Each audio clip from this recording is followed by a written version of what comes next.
Thanks for joining me for this conversation. This is one that I am especially interested in having because you and I haven't had a chance to really sit down and chat. So while the larger Grove community gets to learn a bit about you, I also get to learn a bit about you. So as we've been working on establishing these new ways of communicating with folks and getting things out there, one of the things that's really been important and been on my heart is to get a chance to introduce people who might not know you guys, but also give the folks that maybe have been coming or are new to the church a glimpse into who you are specifically, because I think it's fair to say that you're a little bit more behind the scenes than the rest of the pastoral team. So, Reader's Digest version, give us a little bit about, what led up to this whole idea of planting a church, right? It was one that's been around for 12 years and the wheels are turning and all of that. But take us back 12 years ago as you're getting ready to plant the church, kind of what led you up to that point. Okay. Well, I started out, for a while I owned my own advertising agency. And I was working that, and I was working at another church with Scott and Mike both. And Mike was on the worship team, and Scott was part of the other team at that church. And I was approached by both of them at separate times, and just those conversations that we had just started to lead me in a different direction. I always knew that I would like to be able to work and be a part of a church more than just sitting in the pew or just sitting and just soaking up what God's word was. I just wanted to be involved. I'm one of those type people that like to be able to help things move forward and to be able to really expand the kingdom of God. Scott and Mike both had those conversations with me, and we just started having more and more of those conversations on the, getting together. And we went to this conference, and it was just like God just spoke to me that, hey, maybe I should, think about moving in this direction. And that's what happened. Started moving in the direction of planting this church. And I one of the things you get discouraged when you're in the marketing industry 24/7, and you're just working a lot of hours. And God just kind of spoke to me about that and said, hey, I think you need to start thinking about where the direction of things are going to be going for your life. No. So that can be intimidating especially for somebody who's on the entrepreneurial side of advertising and marketing. There's a lot that goes into that. Yeah. One of the things that I find interesting about you, Jeremy, is it would seem like to me, when you own a business, you're responsible for that, right? You are responsible for the wheels turning. You don't get the benefits of corporate America. You are the one that's making everything happen and all of that kind of stuff. Well, it would seem like to me that you've taken a lot of those same principles from stewarding, if you will, that this entity that you've grown and all of that kind of stuff, and translated into being able to take those skill sets and be able to administrate and do the things behind the scenes to help, again, the wheels turn and all of that kind of stuff. Yeah, absolutely.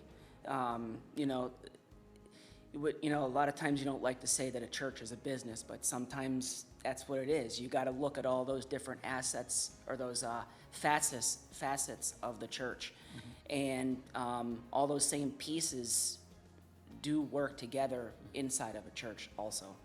And that's one of those things that I like to be able to do is to look at those different pieces and be able to pull them together and to be able to help move the church forward. Yeah, I would be inclined to agree that yes, it can be I acknowledge that it is an uncomfortable conversation for some for some to have when you start talking about the lights being on and coffee being stocked and all of that kind of stuff.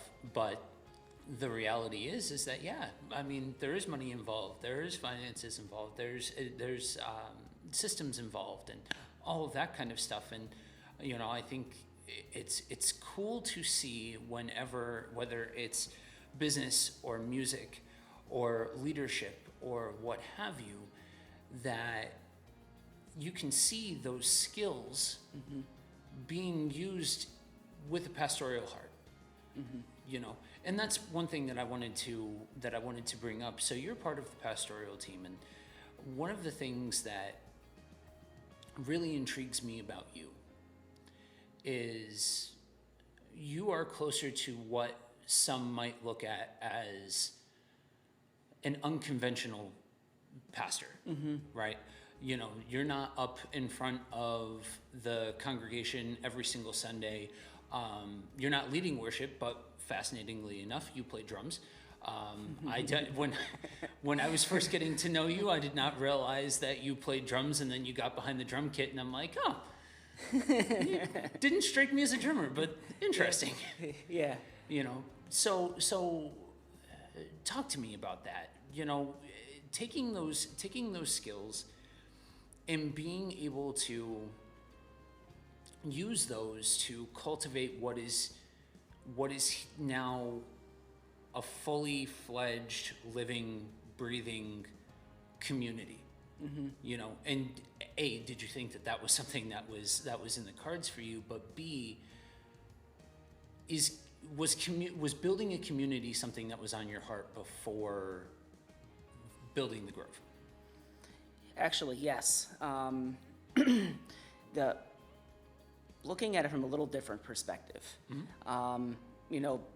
Like I said about the advertising agency, a lot of times advertising agencies, there's a lot of people who like to be in front of the camera, like to do all that type of stuff.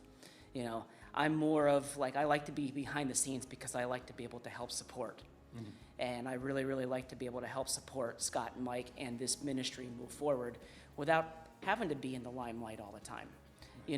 I can still get up and I can help, fill in if I need to speak or to play the drums or helping build the community, from behind the scenes and having conversations with people also, just like Scott and Mike do. I like that part of it because I don't have to be up front all the time. Right. And there's a lot of stuff that does happen behind the scenes with those conversations in that community. Being able to build that community is really important to me because there's a lot of times you can hop into a church. You can hop into a church anywhere. I had to hop into a church in Williamsport, and it took me 2 or 3 years to even find a place where I felt like I was not only able to help contribute, but I was building those friendships and those relationships. And for a while, when you don't have that, that's really, really hard because then you don't get all that emotional support that you may need as you're going through life and things that are happening.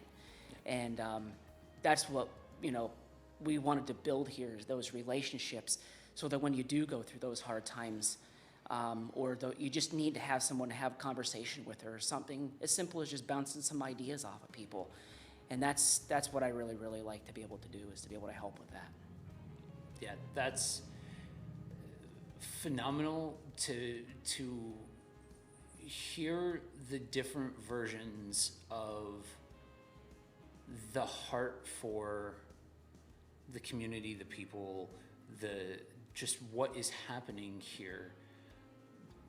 The same theme, just displayed in 3 very unique ways, because all 3 of you guys are very unique. Same, if you are in conversation long enough with the 3 of you, yeah, absolutely, you can see the through line, you can see the connective tissue, all of that kind of stuff. When you were looking towards what it was going to look like getting involved, did you see yourself becoming a pastor? Not initially. I didn't know what that was going to look like. Yeah. It was, I know I wanted to be a part of the group. Yeah. Because, I needed that, like you said, those connections. And I really had those strong connections with Scott and Mike here at the church. Yeah. And I have other friendships, but it was just that, like, there was just a real good connection. And that's what I really, really wanted to be a part of. I think one of the things that stands out to me the most in working with you guys, and one of the things that I'm happiest to get a chance to work with this ministry to try and display to others that are either new or have found the Grove through different online platforms or something along those lines, is, you guys all display this heart for people.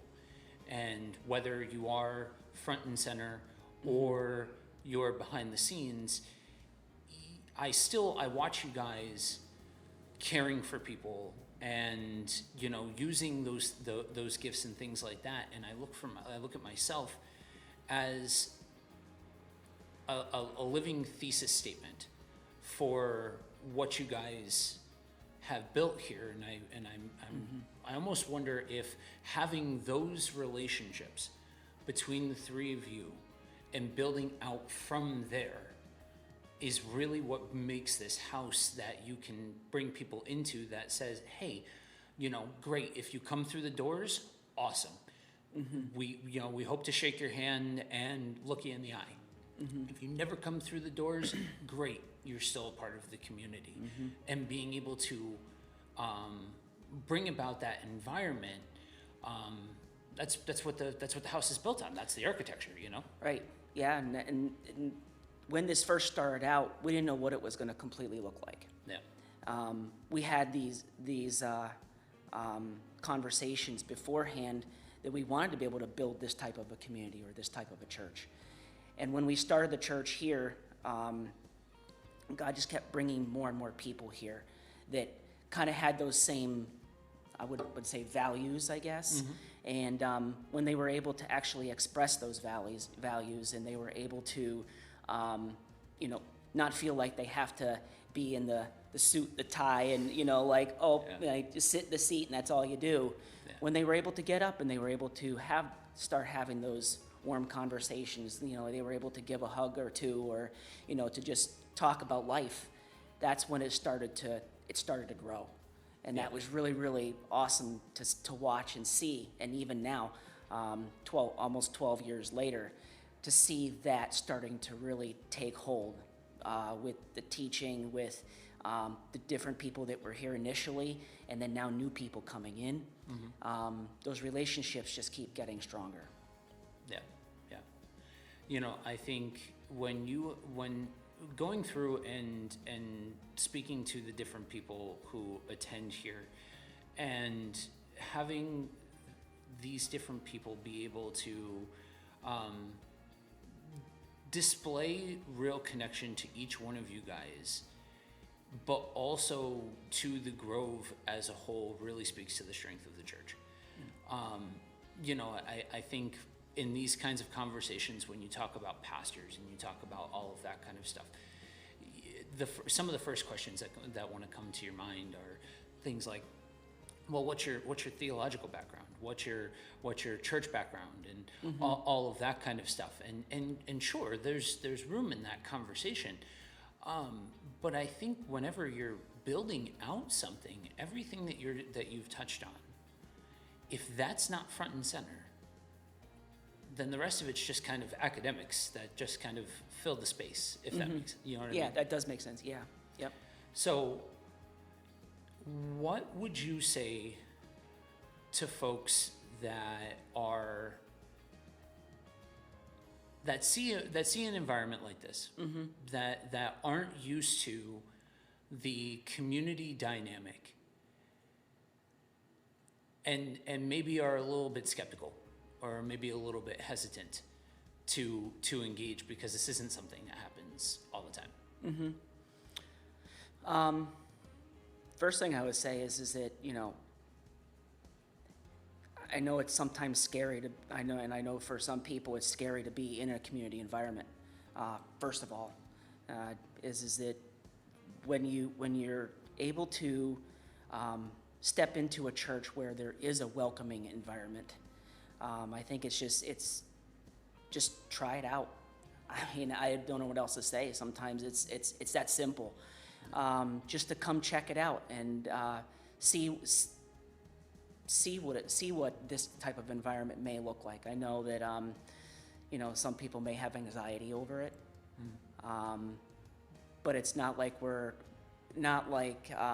you have to be involved immediately. We like to have people kind of come check it out and just rest. Just come and rest, at the church, and to if there's things that they're bringing that they'd be able to come and just sit, listen, and maybe even just heal too. Yeah. So. Yeah. So I would wager. I'm curious to get your 2 cents on this. Mm-hmm. I would wager that being from a marketing and advertising standpoint, you understand brand voice, right? Yes. That the actions of the individuals involved, and everything from that to the graphics on the signs or anything like all of that builds to what is the brand's voice. Mm-hmm. And so the things that are said, the actions that are taken, they all say something to a viewing audience or an engaging audience or something along those lines. And so taking that principle into this role, I would wager you have this understanding that these little things, they matter. How you guys engage on a Sunday morning matters. What you guys say in front of the camera, those things matter. When the cameras aren't on and it's not Sunday, and you see somebody in a grocery store randomly or something along those lines, how you engage with those people matters, because it all leads to how somebody takes in or processes the entity of the Grove. Yeah. It takes a lot of work to be able to kind of like construct and then also deconstruct at the same time. You really have to look at those little pieces, and hey, sometimes we're not all perfect. Sometimes Right. You're gonna say something or do something, you're like, why did I do that, or why did I say that? But when you really look at the bigger picture of the Grove, one of the things that we did before we started the church, we wanted to move fast. It's sometimes you have to look at that and you have to say, nope, we got to pull back and we got to go slow to then move forward. So one of the things we did is we took about a year and a half to really have those conversations, to really sit down and work through what it is we wanted to kind of have that we had that vision, but how do we make that come to fruition? Right. And we spent that time to really, come together as a team, to pray about what God wanted us to be doing, to think about, even like right now, what our vision statement is, helping people pursue Jesus in all aspects of life. What does that really look like? You can say those statements, you can brand it that way, but what are you really trying to say with that? And how do you build what you're trying to say out from that? And that's one of those things that we did, is we sat down and we looked at that and we said, how do we do that? And then as we started to build our teaching around that and build the church around that, we started to see all the different aspects and the different things that we were able to do to be able to help fortify what we're trying to say. Yeah. And I think by the longevity and the fact that for those of you that don't know, if you're tuning in online, the church is getting ready to transition into a new building and transition into a new space, a whole new chapter, a whole new parking lot. But I think all of those things that you're talking about, the strong infrastructure, you have to have that in order to build healthily. Yeah, you can artificially inflate whatever infrastructure you want. You just have to have the key people in the key situations and maybe a little bit of luck in place. But to build all of that sustainably, you need to have those bones that you're talking about. Yeah, absolutely.